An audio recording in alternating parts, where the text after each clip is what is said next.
Hi everyone, Anthony Fantano here, internet's busiest music nerd. I hope you're doing well, and it's time for a video about everyone's favorite artist whose name rhymes with machine stun jelly. It's no secret that MGK has recently been riding a wave of success off of his recent transition into pop punk music. Critics have pretty much decimated Tickets to My Downfall as well as mainstream sellout, but these records have still found a following. How could they not with tracks like I'm in love with an emo girl, I fell in love with an emo girl. But for those of us who have been around the block a couple of times, we remember where MGK came from. There was a period of years where he was strictly operating as a rap artist up until he bit off a little bit more than he could chew in a beef with the one and only Eminem that unfortunately did not really end well for Machine Gun Kelly, even though at the point where that beef started, like Eminem fandom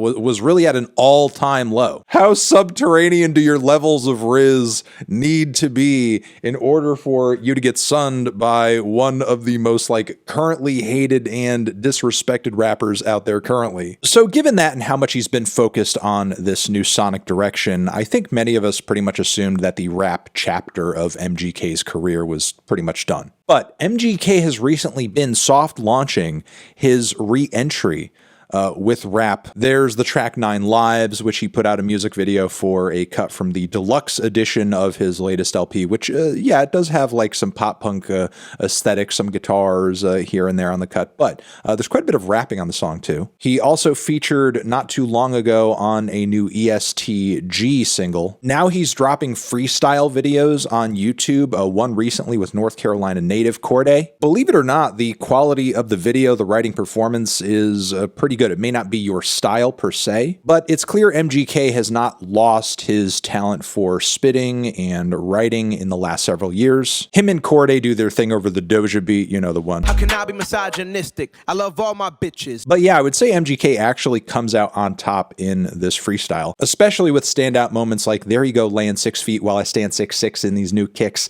sitting in a double R with the double X roof print, cigar in my mouth like the cover of the Blueprint. And then toward the end when he switched it up into the freaking English accent, oh my God. He was laser focused in that freestyle, and frankly, in terms of delivery, sounded stellar. So that was over a week ago, and the freestyle, the performance was generally well received. But now, a day ago, as of the recording of this video, he released another freestyle, this time solo. What is that hat? Are you like a cute black cat or something, but you also have furry white wings on your cat head? Clearly this man was banned from the Hot Topic clearance rack, so he now has to shop for his headwears at Spencer's Gifts. But there are some standout bars in this performance too, but one very attention-grabbing one. I see why they call you Jack Man. You Jack Man's whole swag. Give Drake his flow back, man. I eat rappers like Pac-Man. Tearing Jack Harlow apart in the Angel Kitty hat. The white on white violence. Seems MGK caught some feelings over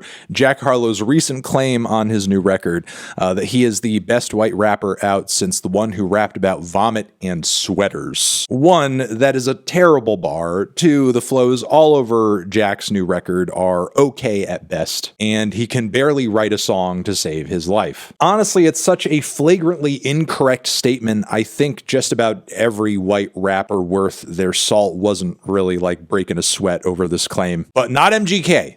A dude who is as insecure as he is and has also not been rapping much for the last several years has to see this as a challenge. The bar itself, though, I can't say it's inaccurate, especially when you go back to Jack Harlow's older stuff. It is super derivative of Drake, and in a way, he did go back to that a bit with the closer to his new record. So I think the criticism is sort of on point, and I don't know. As far as flow and wordplay, could Jack Harlow go bar for bar with Machine Gun Kelly were they to drop a series of tracks in response to each other or meet face to face? In terms of wordplay and fundamentals, I think it most likely would go to MGK, even if in the past Jack has had some clutch moments like his XXL freshman freestyle. Here's the thing. Historically, MGK has not really had much luck in the realm of disses and beef, whether that be in rap or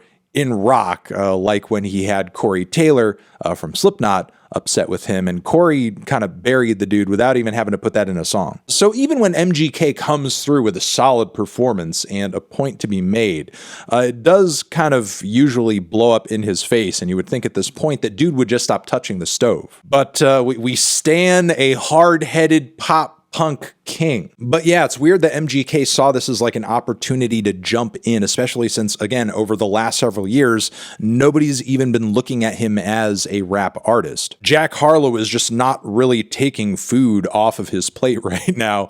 And most likely when people thought of that bar, like MGK did not really come to mind. Oh yeah, there's so many other superior white rappers to Jack Harlow, namely MGK. In order for Jack to be a threat to you in any way at this point, he would have to do a record with Travis Barker. I don't know. Don't rule it out. So yeah, that's it. Those are my thoughts. Let me know yours down in the comments.